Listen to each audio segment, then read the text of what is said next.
Hi, this is Steve Hargadon and Audrey Waters, and together we are coming to you for the Hack Education Podcast.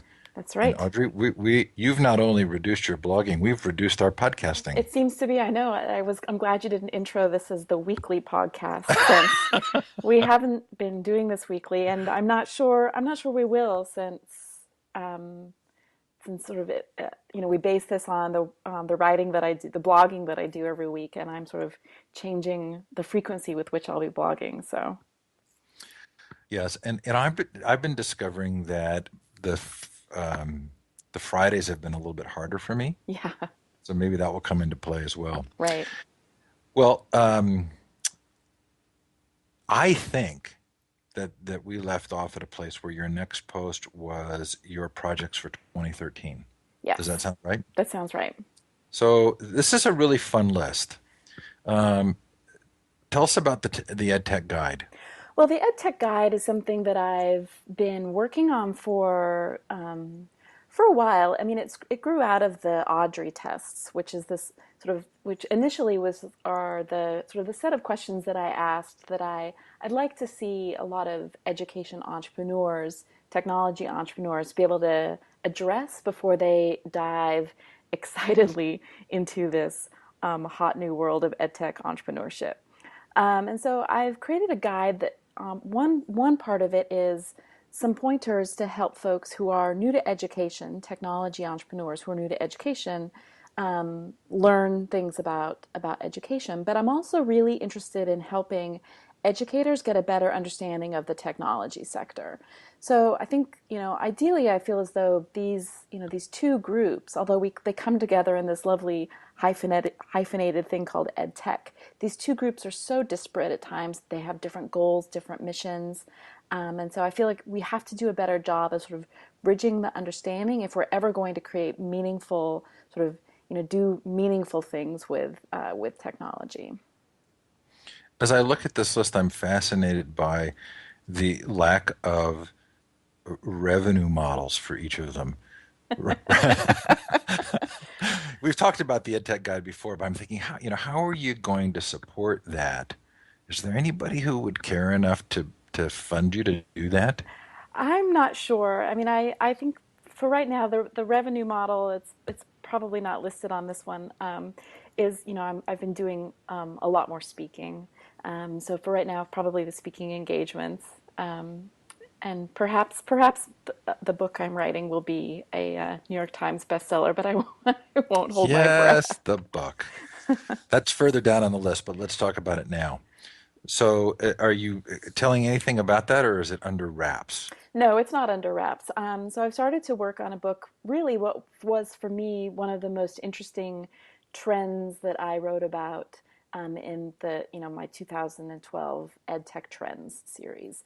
And it was one that I felt had been sort of incredibly under theorized, and that was this notion of automation and artificial intelligence and how those are shaping education technologies and shaping the way in which we think about teaching and learning more broadly as well. Of course, I think many folks will know that this notion of creating automated, intelligent tutoring machines is hardly new. This is something that cognitive science and computer science has been working on for decades now.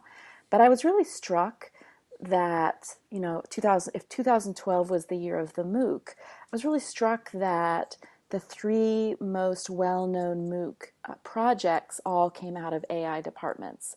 So Coursera and Udacity both come from the Stanford AI department, and edX comes out of the MIT AI department. And so, what is the how does an artificial intelligence researcher view teaching and learning? Do they view it in terms of teaching and learning machines? And how does that frame then the way they think about teaching and learning humans? And so this is something that I'm going to explore in the book I'm writing this year. So, I wonder if this relates at all to a topic I've been talking about recently, which is linear thinking. Mm-hmm. Right. So, here's the core idea: we discover something, we get engaged, we're interested, we learn about it. Then we quantify it and put it into little boxes and categories in order to give it meaning and order to us. And then we teach it back in the linear fashion, which was not the fashion in which we learned it. I think that that's so true. And I think that there are, I was actually struck by by a very similar sort of notion when I was in the self-driving car, in the Google self-driving car with Sebastian Thrun, of course, the co-founder of Udacity, the inventor of the self-driving car, and watching, having him explain all of the data that this car takes in order to make its, to sort of make decisions on the road, and thinking about how, in some ways, that's an interesting metaphor for how we're becoming so data driven and data oriented in education. And yet, this self-driving car has absolutely had spontaneity engineered out, right? There's no that there'll be no serendipity. There'll be no decision that the car is just going to, suddenly decide that in lieu of taking you to work today, wouldn't it be lovely if instead you played hooky and went to the park? So all of the sort of serendipitous ways in which we learn, and I think we're more likely to learn because it's interest based, because we stumble upon something fascinating, personally fascinating, and we pursue that because it intrigues us. That's been, of course, it has to have been engineered out of the self driving car. And I think if the folks who are building self driving cars are now at the forefront of, quote, reforming education, how are we absolutely going to be reinscribing the sort of programmatic, linear way of thinking about learning? And you're right, whether or not that's actually how most of us have learned.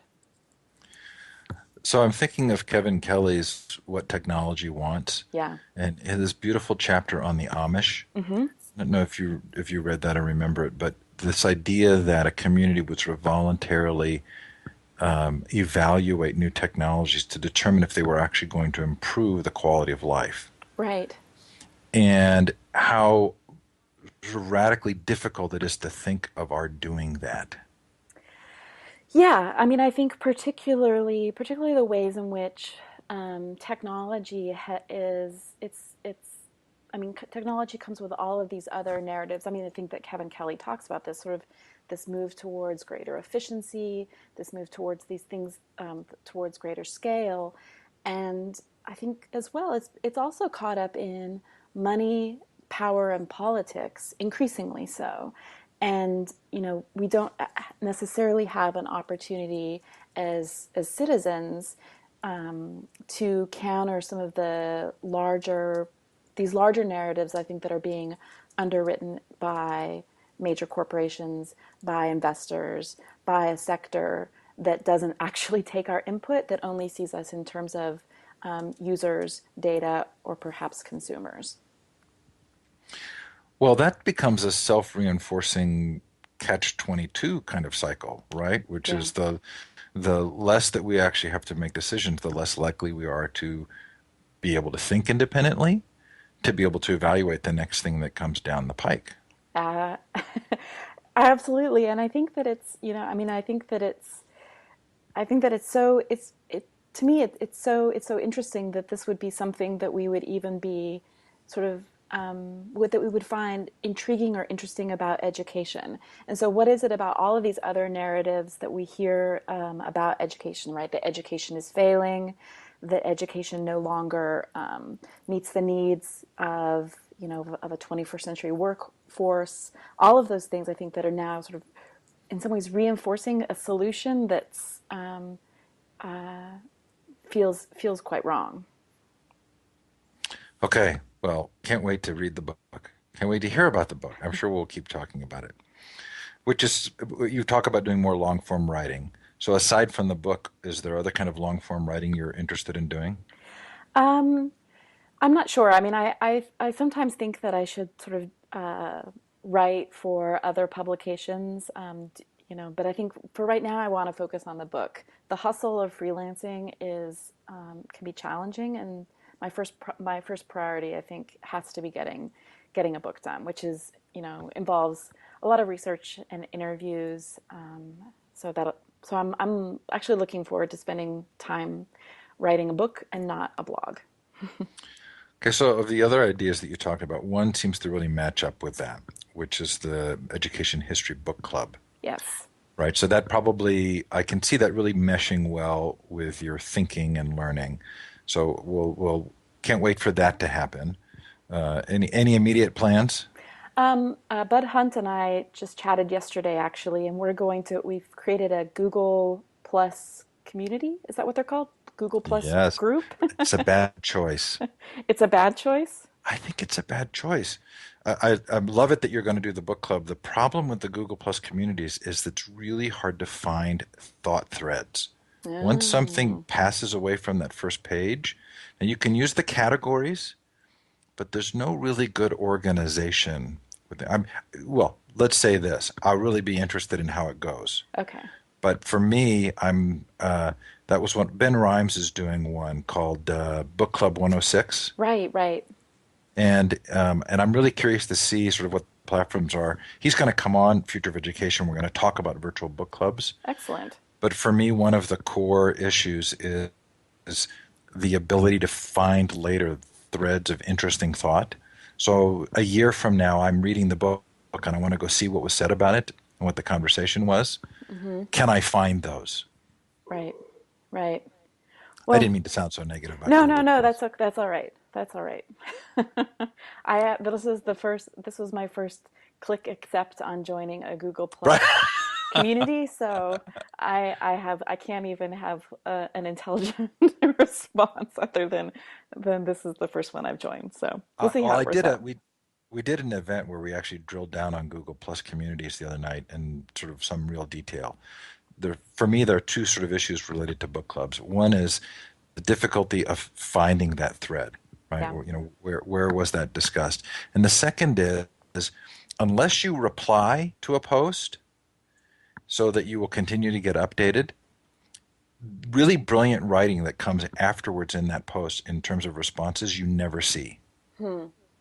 So that for me is sort of a real loss. I felt like I said some really brilliant things the other day, and then I realized no one's ever going to see them because I replied to someone else's post, and it was a post that had sort of mild value in terms of the original post compared to brilliant musings. Of course, I'm being facetious, but really, unless somebody, there was no reason for there's no way that that surfaces, and that was sort of troubling to me. Yeah, well, I think that this question of what tools are right for conversations is for conversations is a really interesting one. I know that there's a new product that was just made publicly available this week called Branch, that's created by actually the original founders of Twitter. Well, two of them. And so I know that this is something that people are really interested in solving. So how do you foster conversation and asynchronous conversation on the web? And I think you're right. I don't know if anyone's got it right. I actually think Ning did a great job. The problem is it costs to set up a Ning, Hmm. and people have to sign up. Right. What makes Google Plus so darn easy is that as long as you have a Google account, you just click and you're in. Right. I mean, and that's one of the problems with this new tool called Branch is that it's by invitation only. I mean, anyone can read it, but you're only allowed to comment if you've been invited to comment. And to me, that sort of exclusivity doesn't really appeal to me. There's another issue here. So for me, maybe there are three issues with Google Plus. One is the finding of it. The other is the surfacing of comments. But the third would be, at least in a Ning, you kind of own it, Hmm. right? As long as you keep paying the fee, it will stay up. Now, I'm not happy with how Ning would shut you down and all that user-generated content would disappear if you stop paying. But at least you sort of, at some level, have some assurance that it will keep going. Google has dropped projects before, Right. Oh, yeah. Yep. so that makes me a little nervous too. Which is, will those brilliant musings be there in 10 years? Yeah. And I'm finding although, you and I have sort of both said quite nice things about Google in the past. I'm becoming less and less interested in using Google as a tool. I rely on Google far too much already as it is, and I'm definitely not interested in sort of giving them more more of my content, more of my data. Smart. Okay, so there were two projects here that I thought, I don't know how you're going to do these. The EdTech Terms of Service and the Crunchbase. I mean, I, my guess is those are going to have to fall off. Yeah, I think But those they will have to fall off. The Crunchbase, I mean, well, the education terms of service one is really important, and I've actually started talking to a couple of startups that are looking at their terms of service with this in mind, thinking about how can we write terms of service that are not predatory, that don't from the outset sort of describe student and teachers' behavior as potentially infringing, potentially criminal. But yeah, I don't. I need more time in the day to get everything done, and a business plan, right? More time, more money. no one else is struggling on those fronts. Okay, just me. So next, you look at your most popular posts from 2012. Hmm. Um, what does this tell you? Well, I mean, in some ways, you know, in some ways, I'm not sure. I'm not sure I can read this much into it. As I explain in sort of my analysis of this, I don't purposefully chase page views. I don't write headlines that are link baity. I don't sort of craft my content to sort of to be SEO driven or to match whatever's trending on Google. So I try not, I mean, I write what's interesting to me, what I think is important. Um, but it is, I mean, I did find it interesting to see that the things that people clicked on frequently were, I think, times in which I was offering a counter narrative and a pretty vocal and strongly worded counter narrative to some of the hype around ed tech. So that I think is, for me, it was for me that was it was good to know that I think people enjoy reading the things that people enjoy reading what I say because it's not what everyone else is sort of happily regurgitating about the latest ed tech trends. So do you think it's that rather than just that people are Googling and there's a topic of the day and you're just getting more hits because of that? Um, well, I think that the certainly in the case of the number one post, the Code Academy post, that one is the most. That one I think was the most popular post because it's the most commented upon post. I think it has over 200 comments on it, and so many of them nasty. And I think all of these things are sort of self-reinforcing in terms of your SEO. So the more people click and comment, sort of the higher and higher and the higher it gets. I mean, I know at one point the poor folks at Code Academy saw that I was that story was the second when you Googled Code Academy, that was the second story that came, the second most popular story after their own site that came up in Google search results. So What's the difference between analysis and rants? I the number of times I cuss. Something about Mindstorms. Something about Mindstorms. Yeah, Okay, exactly. if you were wanting to get page views, Hmm. what would you write about? Um, Gosh, if I were wanting to get page views, Imagine you didn't care about the moral and ethical dilemmas, and you just said, I'm just here to get page views. I'm going to sell Google ads. What would you write about that would just sort of guarantee lots of page views? oh, I would create a site like Edudemic, which all of their posts are top 20 ways to use various apps in the classroom. Their posts are infographics. I tweeted one today. They had a story. Well, let me look. Uh, how to create your own Venn diagrams. So yeah, I think I would Edudemic would be the site would be exactly what you would create if you wanted to chase page views for education technology. Is there any good in what Edudemic does? I'm sure they make a lot of money. No, actually, I mean, I don't. I mean, I think that. I mean, I've gotten into sort of arguments with folks on Twitter over this before too, and people say, "Oh, well, no, I think a list, a long list of resources is useful," and I think that that's silly, actually. I mean, I think that if you write a blog post that's the top 100 learning management systems in the world, I mean, there's no way that that's useful information, and you aren't actually, you can't offer they aren't offering sort of an intelligent look at what makes a good learning management system or a bad learning management system, or asking questions about why would you use a learning management system in the first place. It's sort of devoid of, I mean, it's devoid of sort of critical thinking. And it's really, I mean, I think it really is appealing to ad revenue based on people clicking on your site.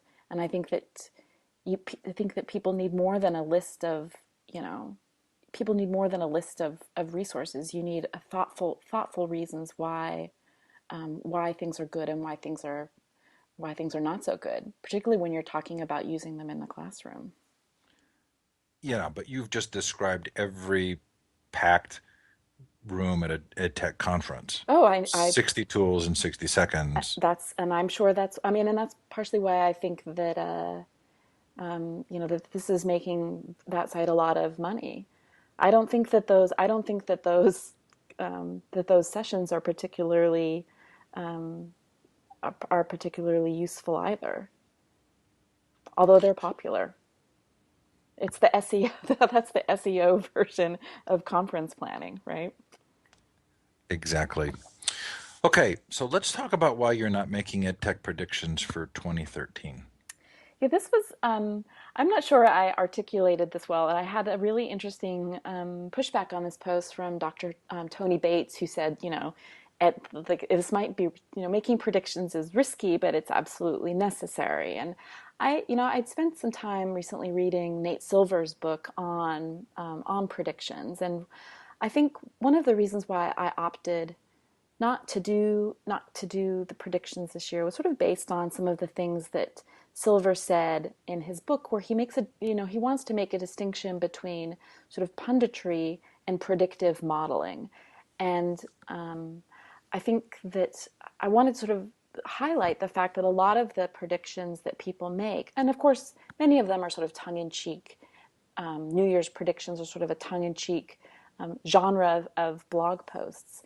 But I wanted to point out sort of that there's a lot of punditry that happens, and these predictions really aren't being made based on data. And oftentimes, particularly when I notice powerful people in the technology sector making predictions, these are people who are sort of deeply involved in the decision making of the things that may or may not come to pass.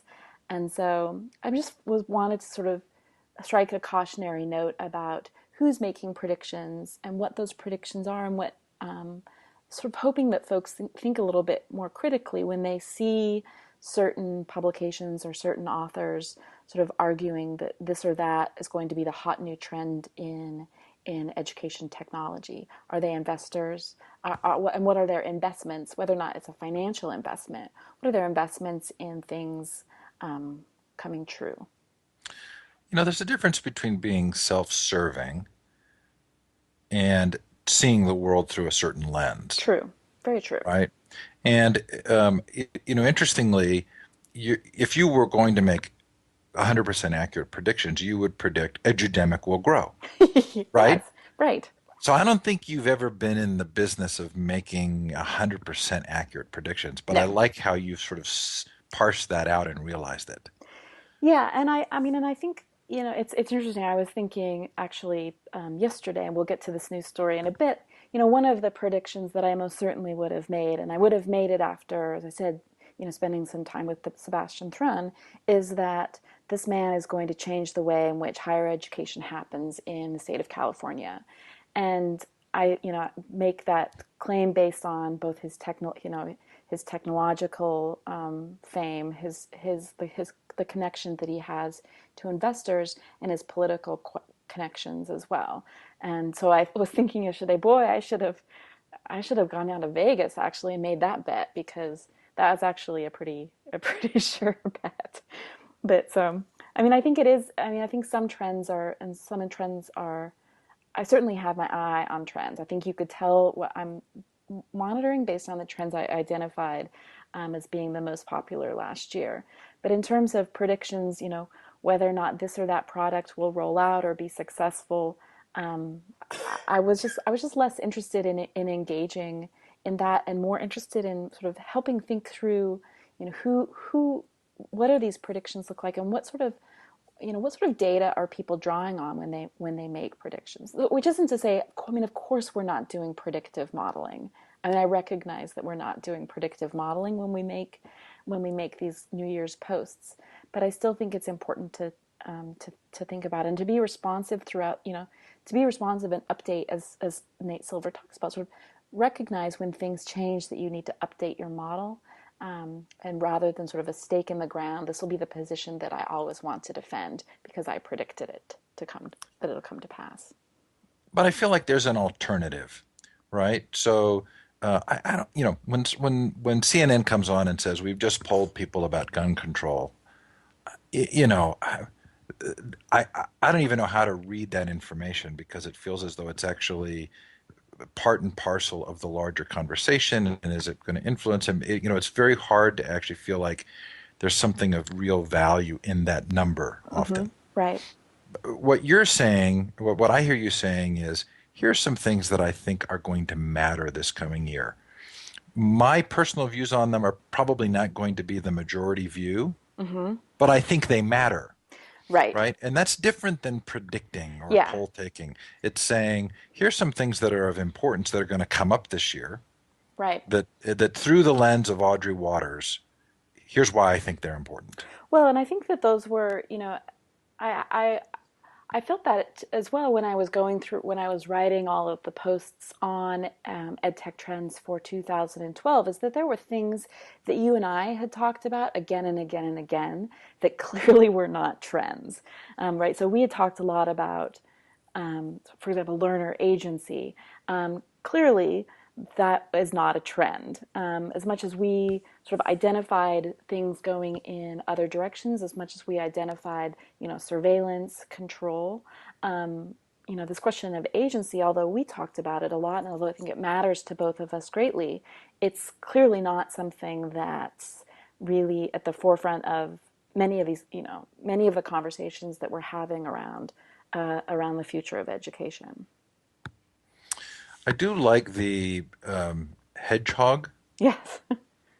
concept, Mm-hmm. the viewing the world through a single defining lens or idea. Mm-hmm. And I think that's a good one for us to kind of add to our red herring, MacGuffin, misdirection list, Yeah. right? Thoughts we can hang our hat on, Mm-hmm. right? Because really, you and I are both looking at the world through certain kinds of ideas and lenses, Yeah. and there's value in that. I mean, whether or not we're good at predicting what's going to happen, there is value in that lens. No, and I mean, I think that that's absolutely true, and I think that, you know, I think that there is all of us do have a particular lens. No one is, sort of no one is objective, and I would actually hate to be such a, to the opposite of the hedgehog in this framework is the fox. I would hate to be such a fox that I had no core, no position, no framework through which to sort of judge anything, that I was only always incrementally responding to the world around me, rather than, setting my sights for thinking what's, well, a moral compass, if you will, thinking about what's, the direction that I would want to move towards. But I think, when it comes to making predictions, I think that, I think what Nate Silver's arguing is that, oftentimes folks with that really strong moral compass, and I mean, his example are the political pundits on the sort of Sunday morning talk shows. Those folks are terrible at prediction, because they're so blinded their by their framework. And I don't want to be that either. I think this is just so valuable to be making that distinction. Hmm. Um, the other interesting piece here for me was the use of data, Yeah. right? And how um, numbers are kind of the shortcut. They travel well up and down the vertical of large organizations. They tend to be short kind of talking points, but they often completely miss the real nuance of what's taking place. So the question is, how much should we even be looking for predictions if they're kind of these numerically based things instead of actually talking about the core issues? Well, and I think that, I mean, I think that that's, in some ways, that's sort of this trap that education has sort of got itself into in a lot of ways. And it was really interesting. In fact, last week or maybe the week before, Nate Silver was on Reddit. He did an Ask Me Anything on Reddit, which is, Reddit, a popular website, has this thing where they allow anyone to sort of, if you're a specialist, and so if you're, I don't know, a nuclear submarine, if you work on a nuclear submarine, you can post sort of Ask Me Anything. And Nate Silver agreed to have questions asked. And the most popular question was, wanting Nate Silver to respond to this notion of using data using standardized test data to evaluate teachers.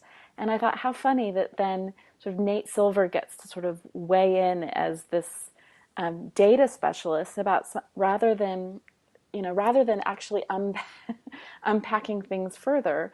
Now Nate Silver gets to become a voice that sort of wielded in in some ways it's a sort of a different hedgehog framework, which is, the framework around the value added measurements for teachers is bad, and now we have Nate Silver as a on our side to nod along and agree with us. So it is interesting how sort of these our fixation on data seems to just forward like create more fixation on data rather than step back and sort of analyze all of what we're evaluating. There's an incredible full circle connection here. Let's see if I'm right about this. So you said Reddit, and I'm thinking Aaron Swartz, Yeah. Well, yeah. right? And I'm thinking, okay, talk about a hedgehog, right? Where the value of openness is so core for this young man, and who was co-founder of Reddit, right? He wasn't a co. He was an early employee of Reddit. Yeah, he was one of the very early employees. Yeah. And so here we have sort of a tragic news situation. Well, it's not a tragic news situation. We have a tragedy in him apparently taking his own life, Hmm. in large part because that core sort of hedgehog belief that defined him didn't match the current narratives of those who were sort of in power and in the structure. Yeah. Yeah. I mean, and I think, I think for Aaron, you're right. I mean, I think that he was, and I mean, you know, I counted the other day. I counted. There's so many tools in my day-to-day life that I use that Aaron helped work on, and thinking about that his strong commitment to openness, to the open web, to tools to help provide access to knowledge, access to information, to use technology for the greater public good. Um, and yet, you're right. I mean, he felt himself very trapped. I mean, and he was, trapped by a system that wanted to prosecute, persecute him for for his beliefs and his actions. This was such an important story, especially because what he did was not illegal. He put a computer in a closet at MIT where there was open access to the JSTOR documents. I mean, it was a stretch It in was a terms of hack. civility. It was a hack, but it wasn't like uh, it.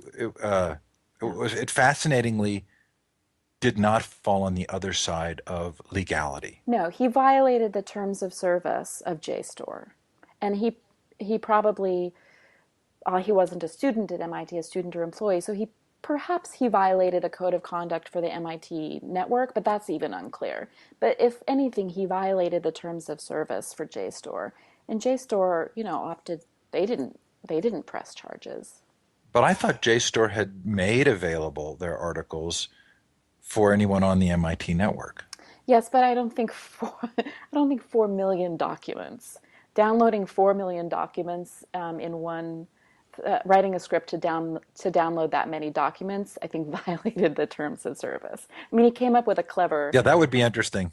Right. Was that actually clear or clarified at any point in the situation? Does it say, you may not actually download multiple copies or multiple numbers or use a script to download large quantities? I don't know that piece of the story. But it is very interesting, and I'm wondering why you chose to blog about that on your personal blog and not in Hack Education. Uh, I don't know. I mean, I thought about writing about it on Hack Education. I think I was so I found myself in tears again and again and again on Saturday. And I'd never met Aaron Swartz, but I know a lot of I know very well a lot of his friends, and like I said, I use his technology on a daily on a day-to-day basis. And to me, it felt what I couldn't even sort through anything to say that wasn't just deeply, deeply personal. And even though Hack Education tends to be a place where I explore some of those things, I felt, and I felt having sort of cried and cried throughout the day, it felt more of a personal story than a story for Hack Education. Interesting. Well, there's a connection with your next post, which is the open government education data in PDFs. Hmm. I mean, it's a tenuous connection, but certainly the data that Aaron felt he was liberating was publicly funded data, Well, right? and he had actually done that in the past. I think one of his first run-ins with the law, he had downloaded, in a similar sort of way, he downloaded a bunch of government files that were in fact open, open government data, but had done so with a script, and so it sort of downloaded all the data instead of just gone to a site to download one or two government documents. So there's this interesting question about the making public of data, right? In Hmm. the case of government-sponsored research, it feels as though, that's a pretty significant issue, right? That it Hmm. gets and ends up behind these paywalls by other people making money from taxpayers' funding of research. In the case of New Jersey and the donation, Mark Zuckerberg's donation to New Jersey, what happened here, and why was the putting it in of that information in PDF forms so kind of frustrating? Well, I mean, I think the PDF is a really frustrating document, and it's frustrating because although I think a lot of folks like the PDF because they find it something that is easily portable from. I mean, and that's portable is the portable document format that you can open those up whether you're on a Mac or a Windows machine, that they work across platforms. But really what the PDF was created to make, so that, I mean, it was part of this move towards desktop publishing. And so you could fix a printed page and send printed pages through email or print them out so that you kept the look of the page, the design of the printed page in a digital format. So it's great for humans to read, but it's terrible for computers to read. And I think that there's a lot of ways in which we humans actually have learned to analyze documents. And I'm not talking necessarily about sort of complex analysis. I'm talking about simple things like using Control F to find words in a document.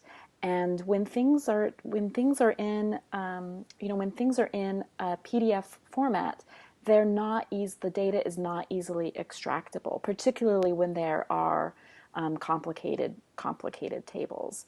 And so for me, both in the case of the documents from Cory Booker's office detailing all of these political machinations between Mark Zuckerberg, Sheryl Sandberg, Bill Gates, Cory Booker, and then also these documents from the Department of Education.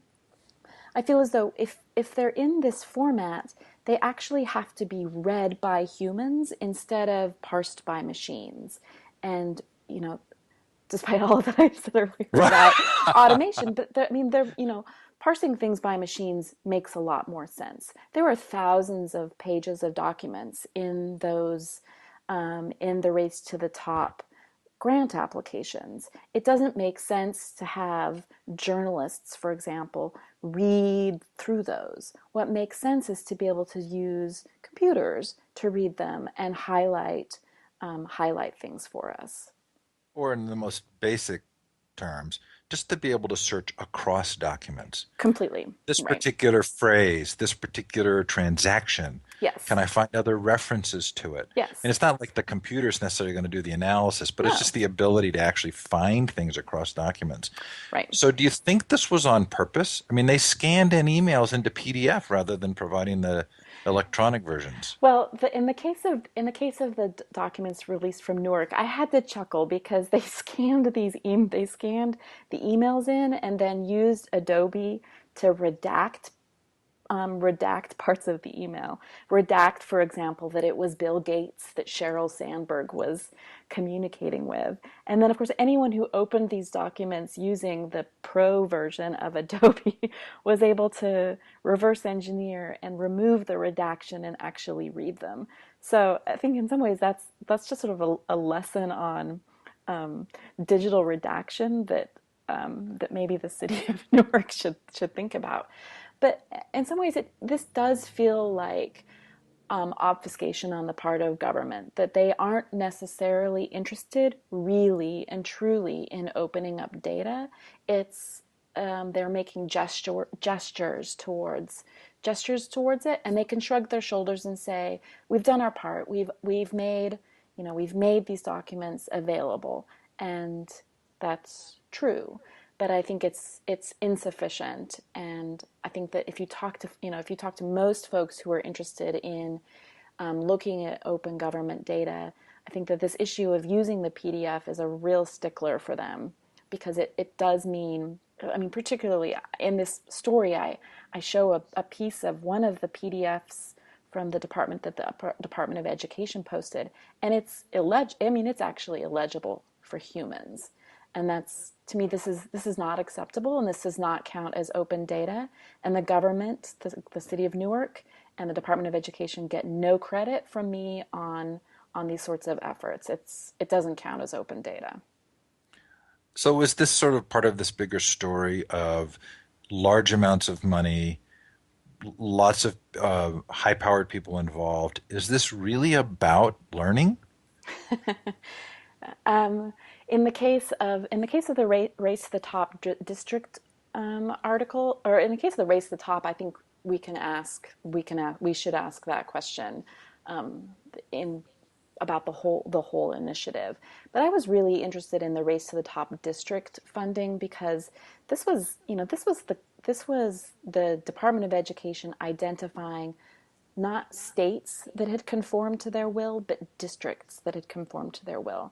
And so I was, and noting that that KIP, for example, the charter school network KIP counts as a district was some was significant. And in the way in which the Department of Education sort of views the operation of the school system in this country. And so, again, without having open access, without access to the data to be able to analyze this, without seeing, in this case, what the department thinks of as, quote, personalized learning, it's very hard to unpack these initiatives and to identify the power and the politics at play here. Because you can bet I mean, this is this is government grant money. There are politics at play. You don't blog about this, and it's a little bit of a tangent here, but maybe worth exploring just for a moment. We now live in a world in which the kinds of conversations that you and I are having can be had Mm-hmm. and broadcast and have more influence than they ever could have before. And I think we're increasingly seeing, I told you before the show, I've been watching these documentaries on food, the food industry and what we eat and the ways in which the recommendations even from the government don't match the actual science. Are we seeing a potential change in the ability for these conversations to stay happening when previously they would have just been shortcut? And is there the potential for this to make a pretty significant difference? Um, or will there still be the kind of concentrated power that ultimately overrides the more thoughtful discussion? I mean, are you asking me to make a prediction, Steve? It must be. No, I mean, but back to come back to Aaron Swartz. I mean, I think that of course, one of the individuals that Aaron worked most closely with is Lawrence Lessig, and this is exactly the sort of thing that he's identified with some of his root striker stuff, and that I mean, I do think that technology has the power to help expose, to help make things more transparent. I think moves towards open data are a really important part of that. I mean, the government, this is the government of the people. I mean, if this is publicly funded stuff, this is ours. This is ours to look at. This is ours to review. And I think that technology will facilitate both the conversations and the tools to do that. But I think we have a huge, huge struggle against money and power and politics that are very much invested in us remaining blithely ignorant of many of these forces. Okay, we really went all over there. But going back to your posts. Okay, the next one was Mindstorms Ev3. Yeah. And the connection with Papert here is well worth exploring. You want to tell us about what's happening? Well, I think it's really fascinating to me to sort of watch the way in which the technology press responds to education stories and the things that are sort of new and shiny gadgets that sort of catch people's eye, that aren't necessarily placed in sort of a historical context. And so Lego at the Consumer Electronics show was last week, and Lego unveiled the latest generation of its Mindstorms robotics kit. It has both a commercial version and an education version. And the history behind, so this is on one hand, this is sort of a new product, a new and exciting product. Many people sort of said it was one of their favorite things from the Consumer Electronics show. And although it's new, it has such an important history to it. And of course, it's one that involves Seymour Papert and this, his book Mindstorms, which again, if you've not read Mindstorms, you truly must. And so thinking about this, back to my interest in my book as well, it's a connection to artificial intelligence as well. This is Papert was interested in artificial intelligence. I mean, he was a computer scientist. He was interested in the knowledge machine, and so I think it's important to think about not just, oh, the latest new gadget from Lego, but the way in which Lego went to MIT and they helped think through how do we create a Lego an automated Lego product that is exploratory, that recognizes children's capacity for sort of curiosity and building, but that also teaches them programming and some of the basics of computer science. And so I think the Lego Mindstorms it's an old product with a really great history behind it. And so I was actually, and I think that Lego continues to do some really great things with the robotics kit. It's expensive, like Legos tend to be. Is Mindstorms on your quick list for the book, Oh yeah, history book? yeah. And I think Bud and I would love to we'd love to have. We've been talking about who can we invite into these conversations to help us sort of situate and contextualize the history as well. And I think Gary Steyer, for example, would be a great person to have conversations with about this. But yeah, I mean, Mindstorms is such an important book, and actually, I hear from people all the time who say that me harping on this again and again and again has finally convinced them to pick it up. I mean, I think Will Richardson just read Mindstorms within the last couple of months, so people don't need to feel guilty. They just need to read it. Okay, so tell me about this rebooting higher education event. I got such mixed messages from your posts on this. So this was that's interesting. This was really interesting.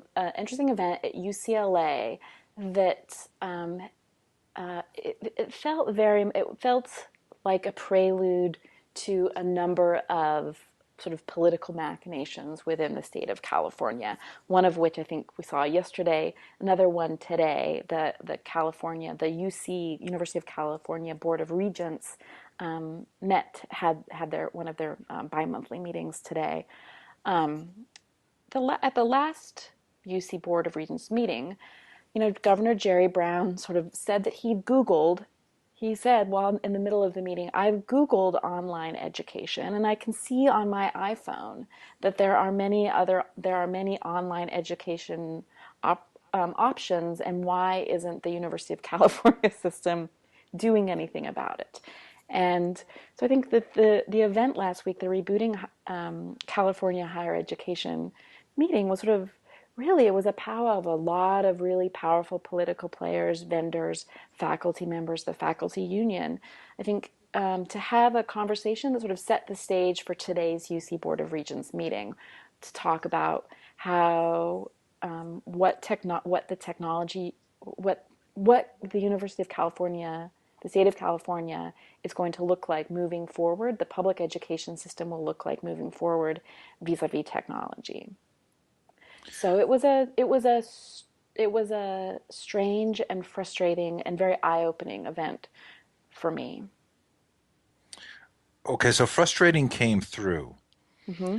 but there were also some quotes like the Lillian Thais. I Hmm. don't know if I'm saying the name right. I mean I wrote down. She asked if we were comparing new learning technologies to some of the worst ways to teach, just in order to justify online is okay. Hmm. That felt somewhat brilliant to me. I thought that the day's event was quite interesting. There was a large representation of for-profit vendors there, and again, I think to sort of give you an indication of what the state of California or what certain folks in the state of California are interested in seeing moving forward. Lillian Thais is what I think the California Faculty Association, so faculty representation at the CSU system, I believe. But she was where really of a day long event where a lot of folks were nodding and saying, "Oh yes, yes, we must move online. Oh yes, yes, we must offer other alternatives for students to be able to complete their degrees. Technology is fine. Technology would great. Online learning is just as good as face-to-face learning." She was really one of the first people who stood up and sort of started to question this, and was very upset that as people were arguing that online is just as good as face-to-face, that it was always in terms of comparing online to the large lecture hall. So, which I think most of us know is sort of the sort of the faceless, nameless, massive offline learning space of the lecture hall isn't the greatest experience that students have. And so I think she was upset that saying online is better than that is sort of a no-brainer. Well, I'm also thinking that was it Gavin Newsom who talked about focusing on quality and access? Hmm. Did that quote come across correctly? I mean, was he also one of these voices of reason? He's a voice of a politician. Oh, Um, darn. yeah, no, Gavin Newsom has great hair. That was my observation. Like Gavin Newsom, I mean, this is, I'm a recent California, I'm a recent California resident now, and so this was definitely the first political event like that I'd been at, and I was, it was really fascinating to watch the the powerful political players in California. I do think that Gavin Newsom was staking out a position, making an argument that we can't just talk about the budget issue, that we have to also talk about the quality of education. But in some ways, that felt that's something that I mean it felt like a campaign speech and not um, necessarily what at the end of the day the decisions that are going to be made at the governor and the lieutenant governor's hand aren't going to necessarily follow that. I recently watched the short piece interview with Noam Chomsky Mm-hmm. on education, and he talked about the sort of inherent competition between the Enlightenment view and the industrial view of education. You mentioned in this post that no one really spoke directly to the need for a liberal arts education. Right. Is that a fair kind of stark contrast, the Enlightenment view and the industrial view? It, is, is that helpful to see those two as actually being in opposition? Um, Michael Feldstein, who is at this event, who runs the blog Illiterate, wrote a really interesting piece about this, and it feels as though many times folks who make an argument, I think for what you would what under that under that division would be sort of the Enlightenment view, this notion of education as sort of opening your eyes, as the sort of the liberal arts education, that does get sort of painted as a very aristocratic response, or as something that the protection of the aristocracy. And I don't think that necessarily, quote, a liberal arts education in the 21st century has to just be sort of it doesn't have to look like Rousseau. I mean, it can actually be contemporary. It can actually be grounded in voices other than sort of 18th and 19th century European intellectual elites. I think that that's part of the problem, is that the way in which the liberal arts, that Enlightenment piece is framed, is so easily, or is all too easily sort of dismantled by those who say, well, we had Enlightenment, and then, that world, sort of that world has been replaced by new worlds, and so we no longer have time and place for that. And that world was actually elitist and exclusionary, and did not include, certainly, didn't include everyone's voice. So where would Papered and Maker Day fit? Does there? I certainly wouldn't have put them in the Enlightenment view. No. Does that represent a synthesis? I don't think it's a synthesis because I don't think the industrial view is going to be a positive in this case. But how do we distinguish between the Enlightenment view, which does tend to have aristocratic Mm-hmm. roots and tendencies, and the kind of maker constructionist movement? That's a really good question, and I think that, I think that that the part of this, part of this again has to do with agency. Part of this has to do with people's own curiosity. I think that it's very different. It's very different to sort of build a robot for the joy of building with Legos and exploring with Legos than it is to sort of be trained to be the person who's going to screw on the front left uh, wheel of a robot. So I'm not sure. that distinction necessarily makes sense any longer, and I'm not sure it makes sense in sort of this new world of knowledge that we live in. Yeah, but that Enlightenment view is so important, right? In many ways, it's behind a Oh lot of yeah, our discussions right now about sort of power and right, who wields power. right. And yet it is distinct from the, I don't, did you see that video of the kid, Kelvin from Africa, who's been spending time at MIT? Oh yeah. Mm-hmm. There's just something very different about that from the Enlightenment understanding. I just finished reading a really interesting book called Coding Freedom. Was it the aesthetics of hacker culture, written by Gabriella Coleman, who's a professor at NYU, and she actually talks a lot about the open. So it's actually an ethnography of the of a Linux community, but she talks a lot about the ways in which sort of this tension I think that we have right now, or that certainly that the open source hacking community has between sort of, if you will, sort of a John Stuart Mill notion of liberty and of enlightenment and of the individual, and sort of a more collaborative, communal framework that you know that the open source programmers work in. And so I think that there are all sorts of tensions that we have between some of these some of these different worldviews that I think that we're still very much trying to reconcile. And you're right. I mean, I don't think we want to lose. I don't think that we want to, dismiss all of that as sort of being, ancien regime. Right? This isn't just bunk that we're done with. But I don't know where we would put the maker movement, because it doesn't fit neatly into. I don't think it fits neatly into either an Enlightenment or an industrial worldview. which which says to me that that's not a good dichotomy, Mm-hmm. or that we shouldn't it shouldn't be a dichotomy, that Right. there's something more there.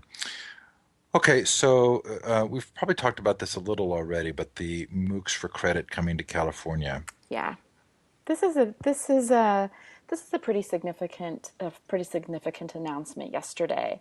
San Jose State University will offer 3 classes that are Udacity classes for credit. They're small. They'll 100 students apiece. They'll be fully online. One remedial college class, excuse me, remedial algebra class, college algebra, and statistics. Students. This is aimed both at San Jose State students, community college students, and high school students. Will be able to get credit at San Jose State for $150 for this class. Okay, this is the post where I kind of wanted to stand up and scream. Right? These are for remediation classes. The one of them is, but they're certainly introductory classes. So one of them is a remedial class. The other two are certainly like your very basic introductory college level classes. I just don't get how you would require a certain level of self-motivation to complete these courses and then have these courses be in very beginning level material. I I had a lot. I mean, I have a lot of questions and concerns about this initiative, and I think I mean, that's a great place to start. We're seeing in the Moocs that they have about a 90% dropout rate. So is that the right solution for introductory classes, particularly those aimed at community college and or remedial classes? I don't think so. Sebastian Thrun says that they've learned a lot from some of their early experiments, and that these classes will provide a lot more mentorship, so that this isn't just about students watching videos and alone, and they aren't just reliant on their peers through the discussion forums, but that the students will have they'll be the Udacity plans to hire mentors to help students through this. What exactly that looks like, I'm not sure. He said that there'll be, students will get email reminders to, but an email reminder doesn't, I mean, that's, an email reminder doesn't get me to the dentist any quicker. I don't see how an email reminder is going to necessarily be the thing that makes or breaks someone in remedial college algebra. So there was a post in the Education Revolution Google Plus community I started Mm-hmm. today that was a Khan Academy camp. Mm-hmm. physical camp where students came together and they were working on computers and they had counselors. And I had this sort of uh, sense of, oh my gosh, this is so unfair. I mean, think of all the people who for decades have held, these kinds of camps and activities. Think of Gary Steger, right? And here's Saul Khan's group who, stake their claim on these online videos, who now are moving into sort of what would be sort of traditional progressive education activities, Yeah. as though they are whatever they touch is the right thing and it's gold. Right. And I sort of felt that way about that Sebastian Thrun quote, which was, they need mentors. Okay, so it's like the rocker, the aging rock star slurring his words who says, don't do drugs. I finally figured out you shouldn't do hardcore drugs, right? And you're like, okay, dude, what about all those people who lived productive lives, who weren't the rich rock star, who figured that out early on? Well, I think that this is this. I mean, my the questions I have about this announcement are twofold. One is, why is this happening at San Jose State University, which is in fact one of the most ethnically diverse campuses in the United States. Only 20%, I think 20 to 25, 20% of the students there are white. So this is a primarily Latino uh, a lot of the students there are Latino. So, it's interesting to me that we are experimenting with these classes on a student body that looks a certain way. Why is this? Why are these experiments not happening at Berkeley? If this is such a great tool, why, why at why is it occurring at San Jose State? Part of the argument that Governor Brown made yesterday is that our K through 12 education is so poor that colleges have to make up the difference by offering remedial classes. And my answer is then, why, if K through 12 education is insufficient in the state of California, are we outsourcing remedial education to a for-profit company, right? If the budgets have been cut so severely in California that either the K through 12 or the higher education system cannot provide an adequate education for students, why then do we think that technology and venture capital is the answer? And I mean, I find it deeply troubling that we're outsourcing. You talk about the folks who've been like Gary Sager, folks who've been doing these sorts of things for a long time, folks who've been offering online education in the state of California for a very, very, very long time. We're now outsourcing that expertise for instruction, instructional design, the technology support. We're outsourcing that to for-profit companies. It's not just Udacity, right? Pearson runs CSU online. So I'm just concerned that this is sort of that again I'm seeing these education technology experiments occurring with poor people and people of color, and we're outsourcing what is, I think, the greatest public higher education system in the world, the state of California. We're now outsourcing that to for-profit companies, and that to me seems deeply, deeply troubling. I agree, and I'm going to make my sole prediction. And my prediction is that these companies are going to discover that what they're doing isn't actually effective, and they're going to move towards more traditional, constructivist, progressive, relationship-based learning, and they're going to claim credit for it. I had a really fun meeting this week with a guy who's originally from Poland who now lives in China and does work for an education company there.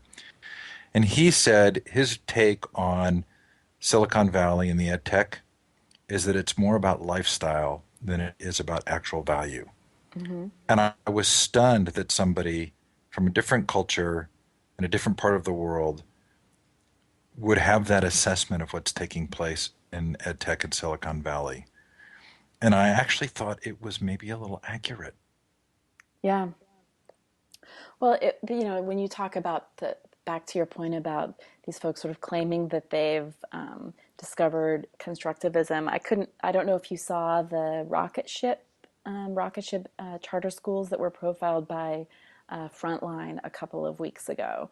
And again, you know, not to sort of repeat the same story, these are schools that their population is primarily Latino students here in California. These are charter schools, and part of the day, the students sit in cubicles and do exercises on the computer. There are no teachers at that moment. There are teaching assistants who sort of roam the cubicles and keep kids on task. But in this frontline piece, a couple of them said, this we call it the learning lab. It's not working, and John Danner, the CEO of Rocket Ship, in the frontline piece, they said, well, we're probably going to get rid of these, the learning lab. It's not working. And then John Danner was interviewed by EdSurge, and he insisted that the learning labs would stay. And he definitely, again, he framed it as, oh, we know there might be some problems with the software that we're using in these learning labs, but we really do know that kids learn best when they do project-based learning hands-on. And he absolutely sort of spouted sort of the basic sort of constructionist notion that how we know kids learn best is through hands-on experimentation. And so I thought, wow, that's, I guess it's not what you're doing, but I think you might be onto something in terms of a lot of these ed tech, powerful ed tech folks starting to recognize that maybe software isn't the answer. And you're probably right that they will, yeah, they'll discover Mindstorms, but they'll package it up and brand it something else. Oh, yes, but they'll have discovered it. Oh, right, And it will only be valuable because they finally realized it. Just right. like that aging rocker finally realizes that he's compromised his life and his health and his family. But he had to go through all of that to get to that understanding. And it makes his understanding so much more profound. My prediction is that they will then claim the profundity of having gone through the process. I know. Well, that's something to look forward to in 2013, isn't it? Oh, man. Okay, so we've probably used up a lot of time here. Any news stories that you'd really like to call out that we haven't talked about? No, I think that we touched on most of them. So it's been, I think it's beginning of the year. It's been fairly quiet. You can see sort of the news pick up now that the year is starting, and certainly this week, in the state of California, you can definitely see the news cycle for the new year starting again. So even though I'm blogging less, I will continue to write my weekly roundup of news. It's important for me, at least, to have a place where I can at least track what's happened over the course of the week. Audrey, I miss the weeks when we don't talk. Thanks so Yes, much. thank you. I know this is Bye. great. Bye. Bye.